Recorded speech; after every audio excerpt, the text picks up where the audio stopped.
ದಾವಣಗೆರೆ ಜಿಲ್ಲೆಯ ಹರಿಹರ ತಾಲೂಕು ದೇವಸಳ್ಳಿ ಗ್ರಾಮ ಅಂತ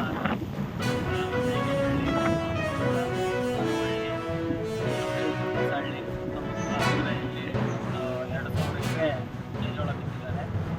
ಈ ಥರ ಎಲ್ಲ ಮುನ್ಸೂಚನೆ ಬೆಳೆದು ಈ ಥರ ಇದೆ. ಇದಕ್ಕೆ ಸೂಕ್ತ ಪರಿಹಾರ ಕೊಡಬೇಕಂತಂದು ಹೇಳ್ತಾ ಇರೋದು. ಆಮೇಲೆ ಈ ಮುಳ್ಚಜ್ಜಿಯನ್ನು ನಾವು ಉಳುಮೆ ಮಾಡಬೇಕಂದ್ರೆ ಇದನ್ನು ನಾವೆಲ್ಲ ಬೆಳೆ ವಿಮೆ ಕಟ್ಟಿದ್ದೀವಿ. ಬೆಳೆ ವಿಮೆ ಕಟ್ಟಿದ್ರು ಅವರು 30ನೇ ತಾರೀಕಿನ ಮಟ್ಟ ಬರೋದಿಲ್ಲ ಅಂತಂದು ಹೇಳ್ತಾರೆ. ಈಗ ನಾವು ಅಲ್ಲಿ ಮಟ್ಟ ಕಟ್ಟಿವಿ ಅಂದರೆ ಈ ಮುಳ್ಚಜ್ಜೆಲ್ಲ ನಮ್ಮ ಹೊಲ ಹೊಡ್ಯಕ್ಕೆ ಬರೋದಲ್ಲ, ಆ ಥರ ಆಗುತ್ತೆ.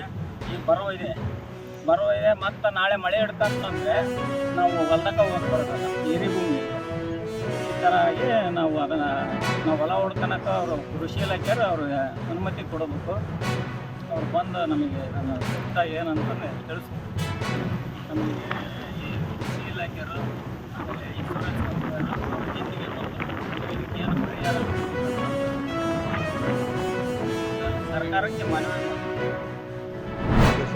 ಫ್ರೀಡಮ್ ಆಫ್ ಅಸೆಂಬ್ಲಿಯನ್ನು ಏನು ನಾವು ಗುಂಪುಗೂಡೋದಕ್ಕೆ, ಧರಣಿಗೆ, ಪ್ರತಿಭಟನೆಗೆ, ಸಭೆ ಸೇರೋದಕ್ಕೆ ಸಂವಿಧಾನದ ಅಡಿಯಲ್ಲಿ ಯಾವ್ಯಾವುದೋ ಆರ್ಟಿಕಲ್ಗಳ ಅಡಿಯಲ್ಲಿ ಫ್ರೀಡಮ್ ಆಫ್ ಎಕ್ಸ್ಪ್ರೆಷನ್ ಏನು ವಾಕ್ ಸ್ವಾತಂತ್ರ್ಯಕ್ಕಿರುವ ಹಾಗೆ ಸಭೆ ಸ್ವಾತಂತ್ರ್ಯವೂ ಸಹ ಸಭೆ ಸೇರುವ ಗುಂಪುಗೂಡುವ ಸ್ವಾತಂತ್ರ್ಯವೂ ಸಂವಿಧಾನದಲ್ಲಿದೆ.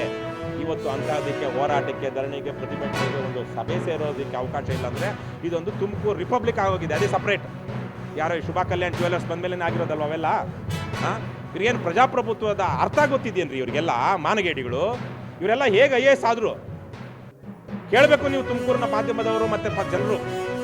ಒಬ್ಬ IAS ಅಧಿಕಾರಿ ಈ ಥರಕ್ಕೆ ಜನರು ಪ್ರತಿಭಟನೆ ಮಾಡೋದಕ್ಕೆ, ಧರಣಿ ಮಾಡೋದಕ್ಕೆ ಅವಕಾಶ ಇಲ್ಲ ಅಂತಿದ್ದಾರೆ ಅಂದರೆ ತುಮಕೂರಿನ ನಾಗರಿಕರು, ತುಮಕೂರು ಜಿಲ್ಲೆಯಾದ್ಯಂತ ಇರುವಂಥ ಹೋರಾಟಗಾರರು ಇದನ್ನು ಅವಮಾನದ ಪ್ರಶ್ನೆಯಾಗಿ ಭಾವಿಸ್ಕೊಳ್ಬೇಕು. ಇದು ಪ್ರಜಾಪ್ರಭುತ್ವ ವಿರೋಧಿಯಾದದ್ದು. ಆಗಲೇ ನಾನು ಹೇಳ್ದಂಗೆ ಇವತ್ತು ಕಾಂಗ್ರೆಸ್ ಸರ್ಕಾರದಲ್ಲಿ ನಡೀತಾ ಇದೆ. BJP JDS ಅವರು ಏನು ಮಾಡ್ತಾ ಇದ್ದಾರೆ? ಎಮರ್ಜೆನ್ಸಿ ವಿರುದ್ಧ ದೊಡ್ಡ ಮಟ್ಟದಲ್ಲಿ ಮಾತಾಡ್ತಾ ಇದ್ದಾರಲ್ಲ. ಇವತ್ತು BJP JDS ಅವರು 75-50 ವರ್ಷ ಆಯಿತು ಎಮರ್ಜೆನ್ಸಿ ಆಯಿತು ಅಂತ. ತುಮಕೂರಿನಲ್ಲಿ ನಿಜಕ್ಕೂ ನಡೀತಿರೋದು ಎಮರ್ಜೆನ್ಸಿ ಟೈಮಿನ ಕಾನೂನು. ಆವತ್ತು ಅಷ್ಟೇ ಸಭೆ ಸೇರೋದಕ್ಕೆ ಇದು ಅನುಮತಿ ಇರ್ತಾ ಇರಲಿಲ್ಲ. ಇವತ್ತು ಅದೇ ತಾರೀಕಿದೆ.